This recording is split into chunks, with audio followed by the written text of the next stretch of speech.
اولاد کا اپنے ماں باپ سے یا والد سے زندگی کے اندر ہی مطالبہ کرنا کہ ہمارا حق ہمیں دو. اگر والد دینا چاہے تو اس کے لیے شرعی طور پر کیا احکام ہیں؟ کیا سب کو برابر یا کسی کو دینا اور کسی کو نہ دینا یا ان کے اندر برابری نہ کرنا، عدل نہ کرنا؟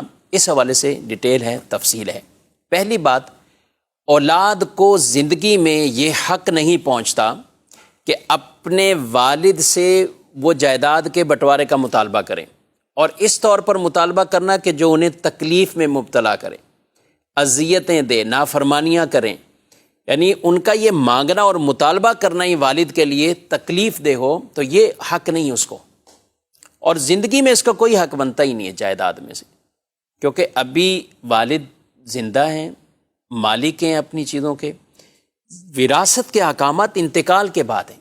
وہ شریعت نے جو کچھ بیان کیا ہے وہ انتقال کے بعد ہے. تو لہذا وہ نافرمان اولاد ہی کہوں گا میں انہیں کہ جو اپنے ماں باپ کو یا بطور خاص اپنے والد کو کہ بس زندگی میں یہ مکان بیچو، یہ دکانیں بند کرو، یہ کام کرو، مجھے میرا حصہ دیں، میں یوں کرنا چاہ رہا ہوں، تو جس کی وجہ سے ان کے ماں باپ کتنی اذیت اور تکلیف کے اندر وہ زندگی گزار رہے ہوتے ہیں. تو پہلی بات تو یہ کہ یہ مطالبہ کرنا جائز نہیں.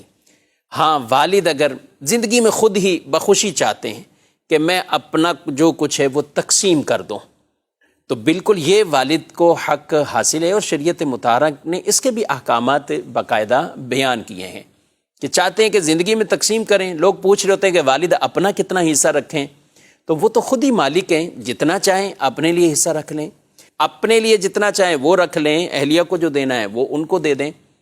اب جو بچوں کا معاملہ آتا ہے تو اس میں ہمارے دین کی تعلیم یہ ہے کہ بچوں میں زندگی میں اگر تقسیم کی جا رہی ہے تو عدل کریں، برابر برابر تقسیم کر دیں. یعنی ان کے اندر بہتر حکم یہ ہے کہ سب میں برابر ہو، بیٹا بیٹی برابر برابر تقسیم کر دیں، یہ بہتر حکم ہے. ایک دوسرے کو بلا وجہ کسی پر فضیلت یوں نہ دی جائے کہ ان کو مال زیادہ دیا جائے، اور ایک صورت تو ناجائز والی، گناہ والی، کہ کسی کو دینا اور کسی کو محروم کر دینا، بعض کو دینا اور بعض کو محروم کرنا بلا وجہ شرعی، اس کی اجازت نہیں ہوگی. ایسا کرنے والا وہ شخص گناہ گار ہوگا. تو یا تو برابر برابر تقسیم کر دیں. دوسرا آپشن، اگر وہ جو مرنے کے بعد کی تقسیم ہے اس پر کرنا چاہیں کہ میں یوں کرتا ہوں کہ بیٹے کو دگنا اور بیٹی کو جو مرنے کے بعد ایک حصہ ملتا ہے وہ اس کو دینا چاہے، تو یہ بھی جائز ہے، یہ بھی کر سکتا ہے. برابر برابر یا بیٹے کو دگنا اور بیٹی کو اس سے آدھا یوں دینا، یہ ٹھیک ہے جائز. ہاں، البتہ کسی کو محروم کرنا یہ جائز نہیں ہے.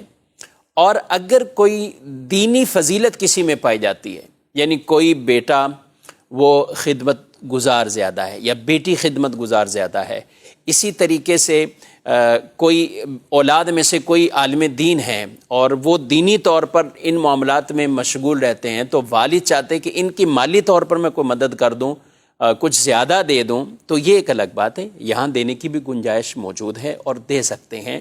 لیکن ایسا کرنا کہ بعض اولاد کو دینا اور بعض اولاد کو محروم کر دینا، یہ ہمارے دین کی تعلیم نہیں ہے. رسول اللہ صلی اللہ علیہ وآلہ وسلم کی بارگاہ میں جب ایک معاملہ ایسا آیا اور پوچھنے والے سائل نے پوچھا کہ میں اپنے اس بیٹے کو باغ دینا چاہ رہا ہوں، تو آپ نے فرمایا کیا دوسری اولادوں کو بھی دے رہے ہو؟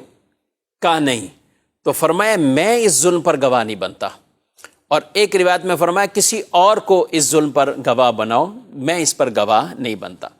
تو اولاد کو جو دینے کا حکم ہے اس میں بعض کو دینا اور بعض کو محروم کر دینا بلا وجہ شرعی، تو اس کی اجازت نہیں ہے. لہذا جب بھی اگر کوئی والدین بھی یا والد زندگی میں یہ کوئی تقسیم کرنا چاہیں تو آپ باقاعدہ اس کا شرعی طور پر جو فتویٰ ہے وہ فتویٰ حاصل کیجئے اور اس کے مطابق یہ بٹوارہ اور یہ تقسیم کا معاملہ کر دیں. لیکن میں پہلے بھی عرض کر چکا ہوں کہ مطالبہ کرنا اور اولاد کا والدین کو ستانا، ان کے پیچھے لگے رہنا کہ بس آپ فوراً کاروبار ختم کریں یا ٹھپ کریں یا میرا حصہ مجھے نکال کر دیں، یہ جائیداد بیچیں، وہ کریں، تو یہ اولاد کے لیے جائز نہیں ہے کہ جو اپنے والد کو اس طرح جائیداد کا مطالبہ کرنے میں ستا رہے ہوتے ہیں، تو ان کے لیے یہ عمل جائز نہیں ہے۔ اللہ کی بارگاہ میں توبہ کریں، والد سے بھی معافی مانگیں۔ ہاں، والد اگر چاہتے ہیں زندگی میں تقسیم کریں تو جو طریقہ کار بیان کیا اس کے مطابق یہ تقسیم کاری کر سکتے ہیں۔